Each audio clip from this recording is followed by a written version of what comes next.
myself Shweta Shah. I am your instructor for the subject Computer Organization and Architecture. In this subject we have started Unit 9, that is Memory Organization. In this unit we are going to see today the topic that is virtual memory. So let me start with the topic.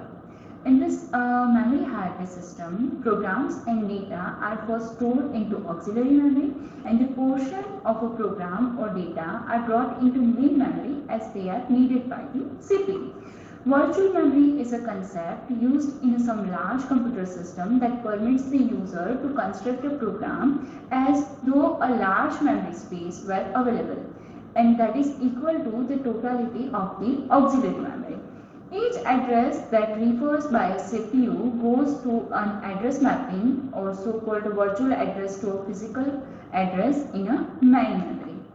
So, a virtual memory is used to give a programmer the illusion that they have a large memory at their disposal, even though a computer actually has a relatively small main memory. A virtual memory system provides a mechanism for transmitting program-generated address into correct main memory locations. This is done dynamically while programs are being executed in the CPU. The translation or mapping is handled automatically by the hardware by means of a mapping table. Next we will see the address space and the memory space.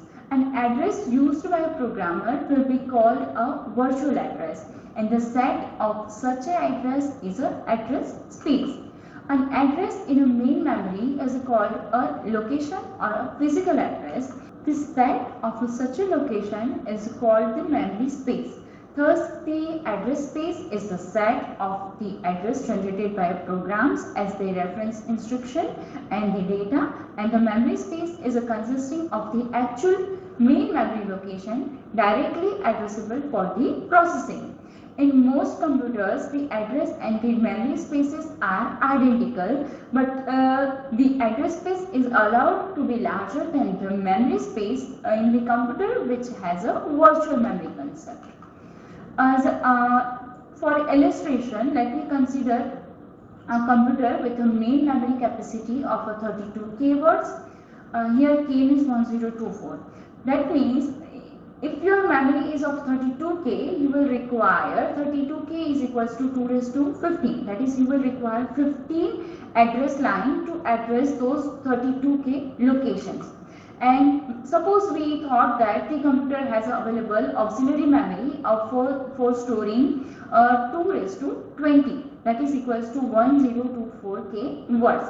That means this auxiliary memory has a capacity for storing information equivalent to the capacity of the 32 main memory. So we are having only one memory that is having 32K size, but we are considering that we are having total 1024K memory. Okay. So by denoting the address space by n and memory space by m, we can represent n, that is your address space, as a 1024K and m, your memory space, as a 32K. Okay. So we can represent it like this. Let me consider with this example. In this example, you have an address space and memory space. Address space is of 1024K and memory space is of 32K.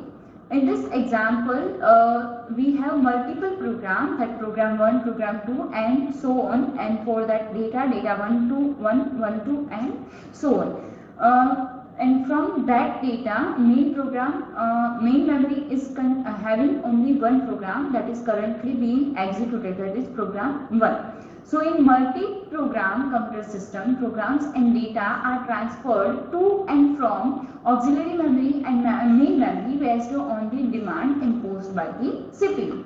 Suppose that program 1 is currently being executed in the CPU, then the program 1 and the portion of the associated data are moved from the auxiliary memory into a main memory as we have given in the figure. Portion of the programs and data that are not needed right now, they are not available in the main memory, and the portion of the program and data need not be needed to be continuous in a location terms.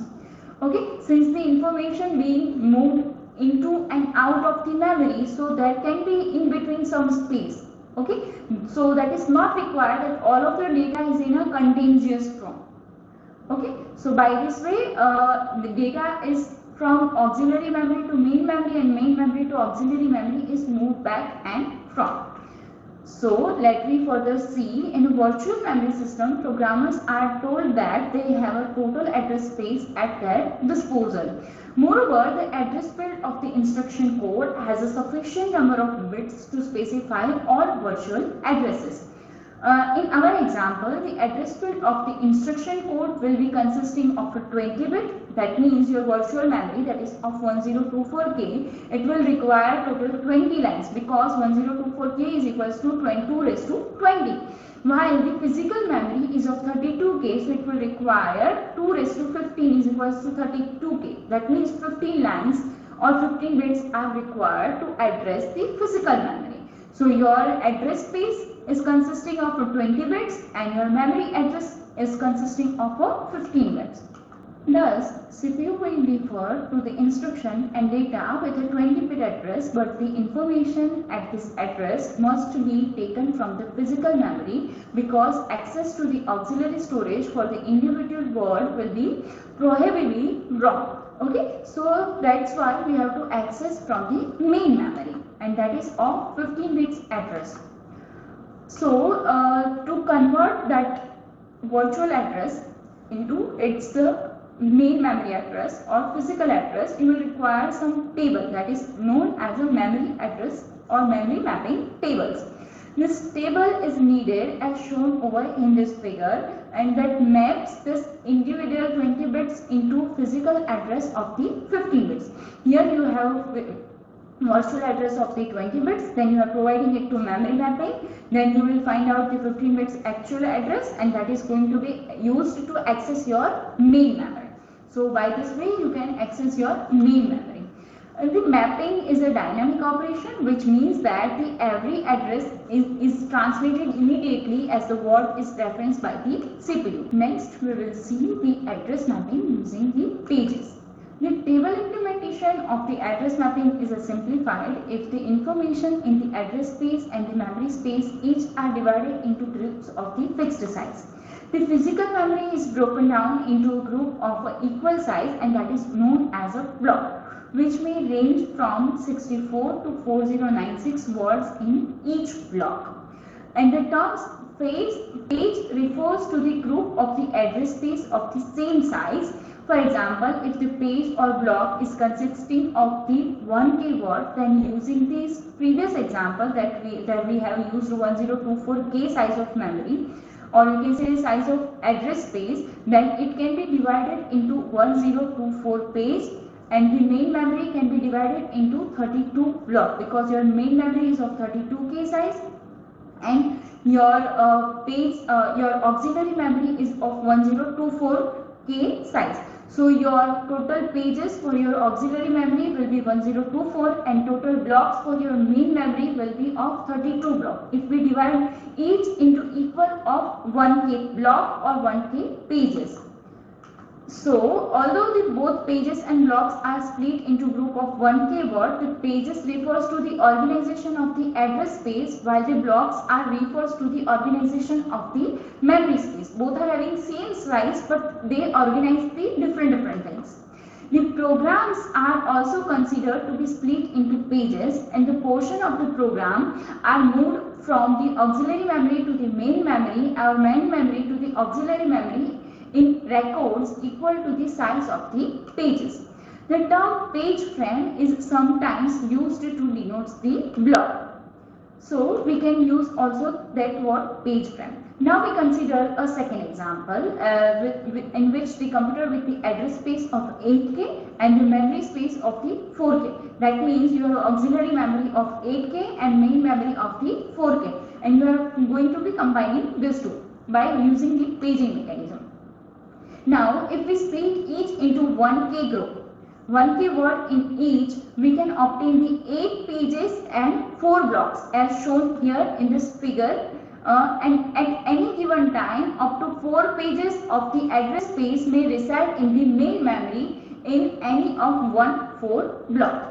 So we can divide this 8K size memory into equal size of 1K pages. So we will have total 8 pages, and we will divide this main memory of 4K into equal sizes of block of 1K. So we will have a total 4 block. So at any time from this 8 pages, any of 4 pages can reside inside this any of this 4 block. That means page 0 can reside at block 0 or block 1 or block 2 or block 3, or page 4 can reside at block 0 or block 1 or block 3, any place. Okay, so this way this mechanism will work. Let us see further.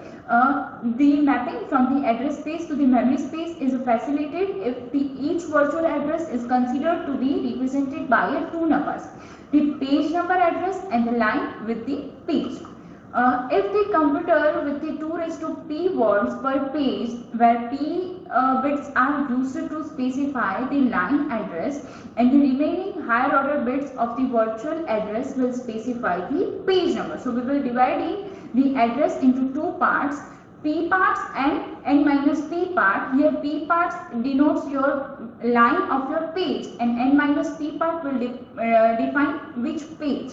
Okay, in the example that we have seen in that figure, the virtual address has a total 30, because our size of that memory is of 8K, and 8K is equals to 2 raised to 30. So we will require 13 bit address for your address space, and each page is consisting of the 1K size, that is 1K is equals to 2 raised to 10. That means you will require 10 bits to access any location from your page. That means the higher order 3 bits of your virtual address will specify one of the 8 pages, and lower order 10 bits will give the line of the address within the page. So let me see further. Note that the line address in the address space and the memory space is the same, and the only mapping is required from the page number to the block number. So line number will be same, just you have to change the page number and the block number.